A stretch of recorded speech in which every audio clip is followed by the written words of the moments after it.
नमस्ते दोस्तों। आज आपको नमकीन बहू रसोई की कहानी सुनाती हूँ। कहानी अच्छी लगी तो नीचे कमेंट बॉक्स में जरूर बताएं। किरण के घर में खाने को लेकर रोजाना तकरार होती थी। वो अपनी सास मंजू से शिकायत करती थी कि खाने में मसाला कम पड़ता है, जिससे स्वाद फीका लगता है। सुबह का नाश्ता सादा परोसा जाता, जिससे किरण का मूड खराब हो जाता। उसका कहना था कि बिना मिर्च के खाना खाकर उसका शरीर कैसे चलेगा।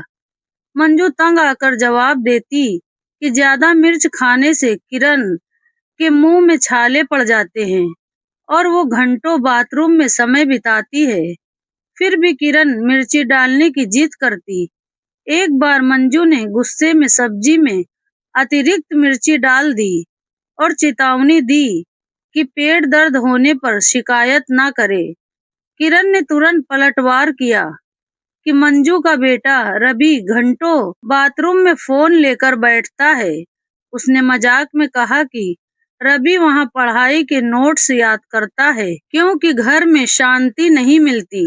मंजू ने रवि की तारीफ की, लेकिन बात किरण की बड़ी बहन शालिनी पर आ गई। किरण ने तंज कसते हुए कहा कि शालिनी को ऑफिस में गर्म खाना मिलता है, जबकि उसे घर में ठंडा खाना पड़ता है। रवि ने मां का साथ देते हुए कहा कि वो कभी शिकायत नहीं करता, फिर भी ठंडा खाना खाता है। मंजू ने चिंता जताई कि शालिनी को ससुराल में चटपटा खाना नहीं मिलेगा। किरण ने चुटकी लेते हुए कहा कि शालिनी किसी लड़के से फोन पर बात करती है, शायद उसकी शादी का समय आ गया है। इस पर शालिनी ने गुस्से में अपने कमरे में चली गई। दूसरे दिन शाम को शालिनी ऑफिस से लौटकर सोफे पर लेट गई। मंजू ने उसे टोका कि हाथ पैर समेटकर बैठे, लेकिन शालिनी ने जवाब दिया कि वो हमेशा ऐसा करती है और पहले कभी कुछ नहीं कहा गया। मंजू चुपचाप रसोई में चली गई। रात के खाने के समय मंजू ने गर्म पराठे और सब्जियां परोसी।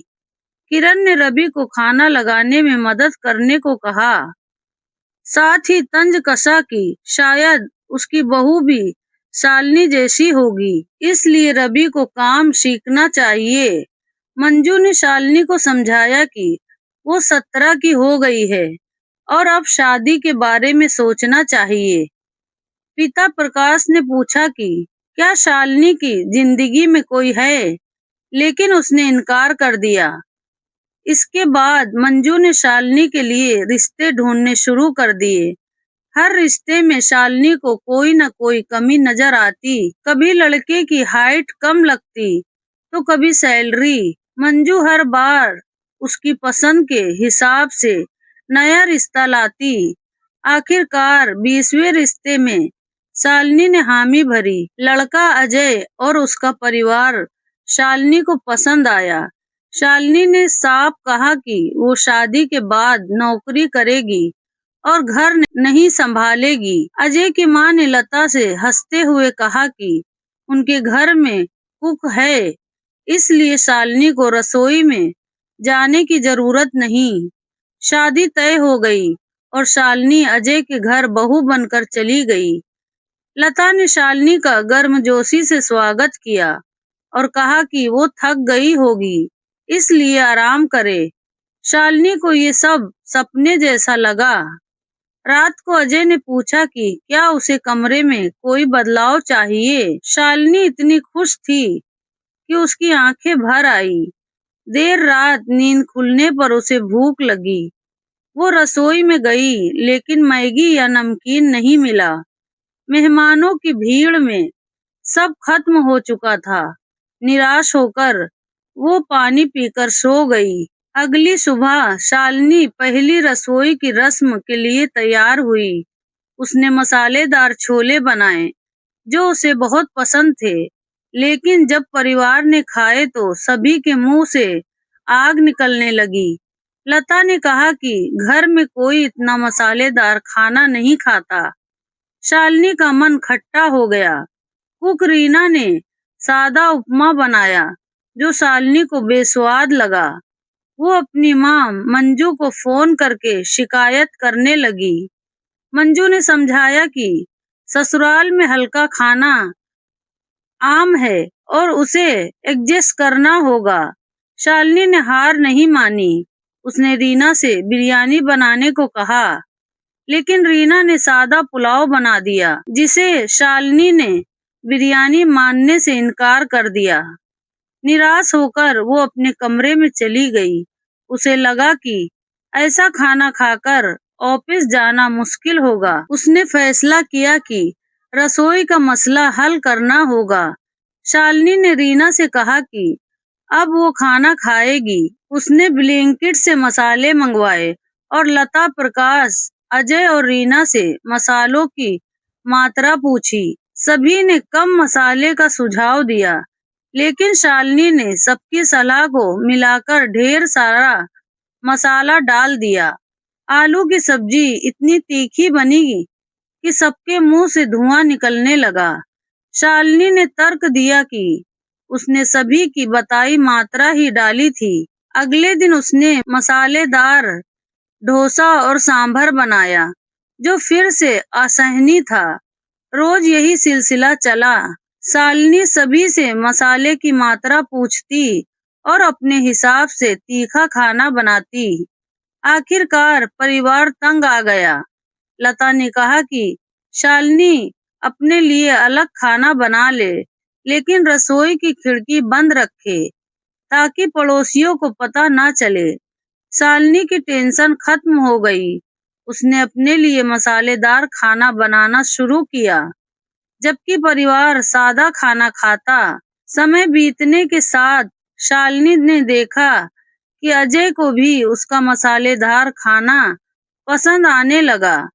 अजय ने रीना से मसाले की मात्रा सीखनी शुरू की और एक दिन शालिनी के देर से लौटने पर मसालेदार पनीर टिक्का बनाया। शालिनी ने अपने चटपटे खाने का स्वाद मोहल्ले तक फैलाने का फैसला किया और नमकीन रसोई नाम से एक फूड स्टॉल शुरू किया। लता और प्रकाश ने समर्थन किया। शालिनी ने अजय और रीना के साथ मिलकर हल्का मसालेदार पनीर मसाला बनाया, जो सबको भाया। स्टॉल पर भीड़ लग गई और ये आसपास के इलाकों में मशहूर हो गया। शालिनी का स्टॉल इतना लोकप्रिय हुआ कि उसे खास मेलों में बुलाया जाने लगा। एक बड़े रेस्टोरेंट के मालिक ने उसके खाने को अपने मेन्यू में शामिल करने का प्रस्ताव दिया। शालिनी ने स्टॉल को एक छोटे रेस्टोरेंट में बदला, जिसमें वो परिवार के साथ काम करती। किरण भी स्टॉल पर आने लगी और मंजू से माफी मांगी। मंजू ने हंसते हुए कहा कि शालिनी ने मसालों के साथ परिवार में प्यार का स्वाद घोल दिया। शालिनी का रेस्टोरेंट नमकीन रसोई शहर में मशहूर हो गया। उसने परिवार थाली शुरू की, जिसमें सादा और मसालेदार व्यंजन शामिल थे। ये थाली हर किसी की पसंद बन गई। एक दिन मंजू और प्रकाश रेस्टोरेंट में आए और थाली का स्वाद लिया। मंजू ने गर्व से कहा कि शालिनी के खाने और परिवार को एकजुट कर दिया।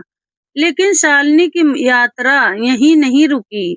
एक स्थानीय टीवी चैनल ने नमकीन रसोई की कहानी कवर किया, जिससे शालिनी का प्रसिद्धि और बढ़ गई। एक दिन एक मशहूर शेफ ने उसके रेस्टोरेंट में खाना खाया और उसे एक राष्ट्रीय खास प्रतियोगिता में हिस्सा लेने के लिए आमंत्रित किया। शालिनी ने उत्साह के साथ हिस्सा लिया और अपनी अनूठी मसाला फ्यूजन रेसिपी प्रतियोगिता जीत ली। इस जीत ने उसके रेस्टोरेंट को राष्ट्रीय स्तर पर पहचान दिलाई।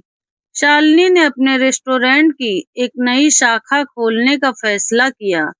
इस बार उसने किरण को अपने साथ जोड़ा, जो मसालेदार खाने की शौकीन थी।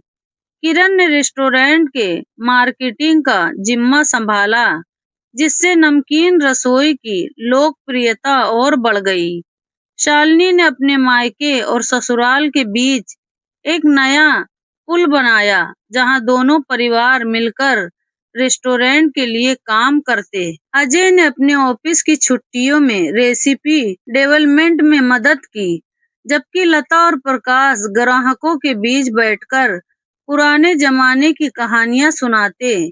एक दिन शालिनी ने अपने रेस्टोरेंट में एक खास मसाला नाइट का आयोजन किया, जहां उसने अपनी रेसिपी मसाला मिक्स बनाई, जो सादे और तीखे स्वाद का अनोखा मिश्रण थी। इस इवेंट में मंजू, प्रकाश, किरण और पूरे मोहल्ले ने हिस्सा लिया। शालिनी ने सभी को धन्यवाद देते हुए कहा कि उसका मसालेदार खाना सिर्फ स्वाद नहीं, बल्कि प्यार और एकता का प्रतीक है। नमकीन रसोई अब एक रेस्टोरेंट से बढ़कर एक सांस्कृतिक केंद्र बन गया, जहां लोग खाने के साथ-साथ परिवार और दोस्ती का स्वाद चखते। शालिनी की कहानी हमें ये सिखाती है कि अपनी पसंद और जुनून को अपनाने से न केवल व्यक्तिगत खुशी मिलती है, बल्कि ये दूसरों को भी जोड़ सकता है। उसने अपने मसालेदार खाने के जरिए न केवल अपने ससुराल को एकजुट किया, बल्कि एक सफल व्यवसाय भी खड़ा किया। ये कहानी हमें ये भी सिखाती है कि समझौता और तालमेल से अलग-अलग पसंद को एक साथ लाया जा सकता है, जिससे परिवार और समुदाय मजबूत होते हैं। तो दोस्तों, अब एक सवाल आपसे, क्या आपके परिवार में खाने की पसंद को लेकर क्या मतभेद है और आप उन्हें कैसे सुलझाते हैं? क्या आपने कभी अपनी पसंद को दूसरों के साथ मिलाकर कुछ नया बनाया है, जैसे शालिनी और अपने मसालेदार और सादे खाने का मिश्रण बनाया? कहानी अच्छी लगी तो नीचे कमेंट बॉक्स में जरूर बताएं और मेरा चैनल कहानी की शान लाइक करें और सब्सक्राइब करें। पूरी कहानी देखने का आप सबका धन्यवाद।